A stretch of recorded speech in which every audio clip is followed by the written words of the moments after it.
Hai students, so ini ialah chemistry periodic table. So dalam periodic table kamu kena tahu kumpulan ataupun group. Group 1, group 2, group 13, group 14, group 15, group 16, group 16, group 17, group 18. Sorry. So dah tahu nama group, kumpulan lah senang cerita. So untuk seterusnya ialah period ataupun kala. Period 1, period 2, period 3. Setakat ni untuk SPM kita belajar sampai period 3 je, okey?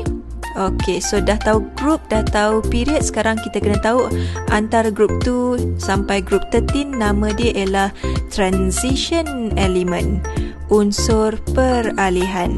Okey, penting Seterusnya ialah group 1, nama special dia ialah alkali metal. Bahasa Melayu ialah logam alkali. Group 2, nama special dia ialah alkali earth metal, logam alkali bumi. Group 13 yang penting ialah aluminium. Sekejap lagi teacher terangkan.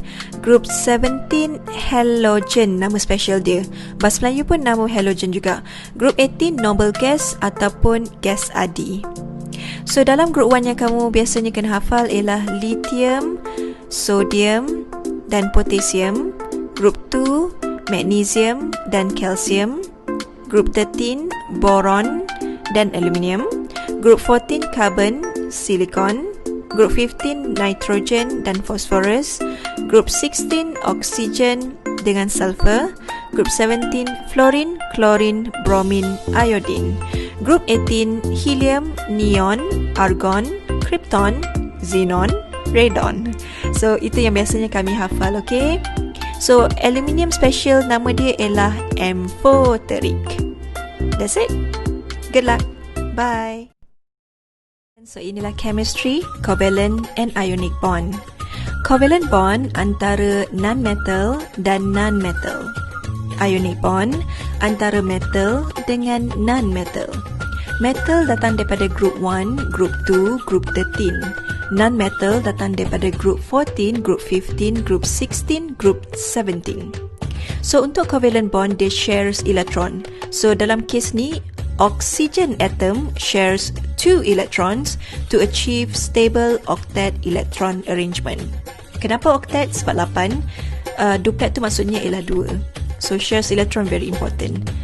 Ionic bond, sodium atom donates 1 electron to achieve stable octet electron arrangement.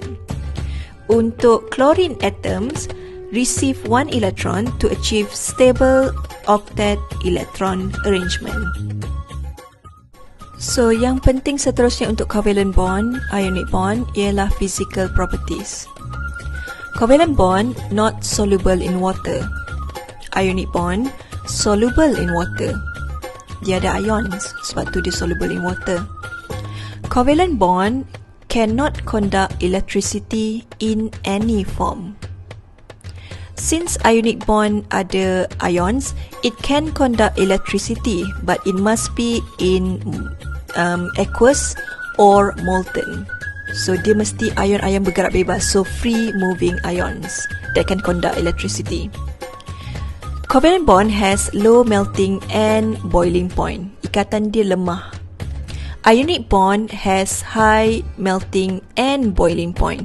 Ikatan dia kuat. Alright, good luck.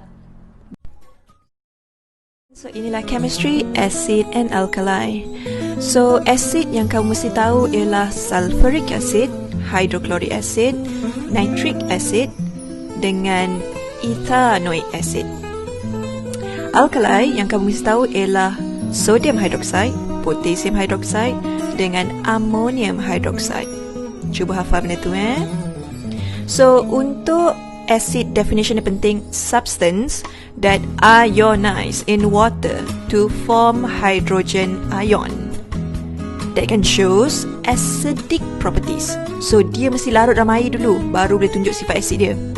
Alkali, substance that ionize in water to form hydroxide ion that can shows alkali properties. Again, dia mesti larut dalam air baru boleh tunjuk sifat alkali dia, sebab ada hydroxide ion. So acid ada hydrogen ion, alkali ada hydroxide ion. Terusnya yang kamu nak kena tahu ialah strong acid dengan weak acid. Strong acid ialah sulfuric acid. Inilah diprotic.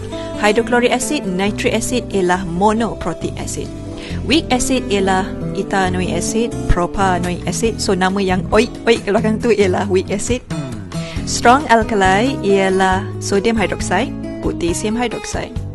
Weak alkali ialah ammonium hydroxide. So maksud strong acid ialah it ionizes completely in water to form hydrogen ion. Weak acid, it ionizes partially ataupun halfly in water to produce hydrogen ion. Strong alkali pun sama juga, ionize completely in water to form hydroxide ion. Weak alkali ionize partially in water to form hydroxide ion. Good luck. Bye. So ini ialah soluble salt and insoluble salt. Untuk buat soluble salt ada 4 cara. Metal campur acid jadi salt and something else. So kalau dia metal maka dia keluar hydrogen je. Kalau dia metal oxide dia keluar H2O. Kalau dia metal hydroxide H2O juga. Kalau metal carbonate dia akan keluar H2O and CO2. Insoluble salt ada satu cara. Soluble salt campur soluble salt akan jadi insoluble salt and soluble salt. Alright, jom kita tengok contoh. Metal, magnesium, acid, HCl, salt, magnesium chloride and H2. That's it. Insoluble salt, let's say plumbum nitrate. Soluble salt next, sodium chloride. So bila darab silang jadi plumbum chloride and sodium nitrate. So plumbum chloride itu ialah insoluble salt, stable. Now kamu kena tahu bezakan antara soluble salt dengan insoluble salt. Ada cara dia. Now all nitrate is soluble actually. All sulfate is soluble except for PBC, plumbum sulfate, barium sulfate and calcium sulfate. Next one, all chloride is soluble except for HEP. H2 ialah mercury chloride, argentum chloride and plumbum chloride. Last one, all carbonate is insoluble except for anak. So A ialah ammonium carbonate, sodium carbonate dan potassium carbonate. Good luck. Bye. Ini ialah electrochemistry. So ada 2 jenis sel, electrolytic cell dengan voltaic cell. Nama lain untuk voltaic cell ialah Daniell cell. So kamu kena tahu beza antara dia. Electrolytic cell ada bateri, voltaic cell ada voltmeter atau galvanometer. Tak boleh ammeter. Seterusnya kamu kena tahu energy changes untuk electrolytic cell dan nama electrolytic, electrical to chemical energy. Voltaic cell terbalikkan saja, chemical energy to electrical energy. Okey, seterusnya kamu kena tahu faktor. Ada 3 faktor untuk electrolytic cell. Yang pertama sekali ialah position of ions in ECS, electrochemical series. Yang kedua ialah type of electrode. Yang ketiga ialah concentration of ions in electrolyte.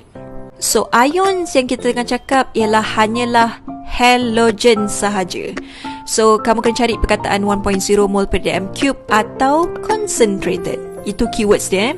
Type of electrode ada 2 saja. Tengok electrode dipakai apa, copper ke ataupun argentum. Position of ions untuk anode just hafal hydroxide. Untuk cathode just hafal hydrogen ion, copper ion dan argentum ion. So siapa yang kat bawah dia akan keluar. Seterusnya kamu tengok kat situ, kat bateri tu, si pendek cathode tu ialah cathode. Yang si panjang tu ialah anode. Simple macam tu. Seterusnya untuk voltaic cell, cara dia mudah je. Kamu kena ingat Mazilka. M-A-Z-I-L-C-A. Magnesium, aluminium, zinc, iron, lead, copper, argentum. So siapa yang kat atas dia negative terminal, siapa kat bawah ialah positive terminal. And you done. Good luck.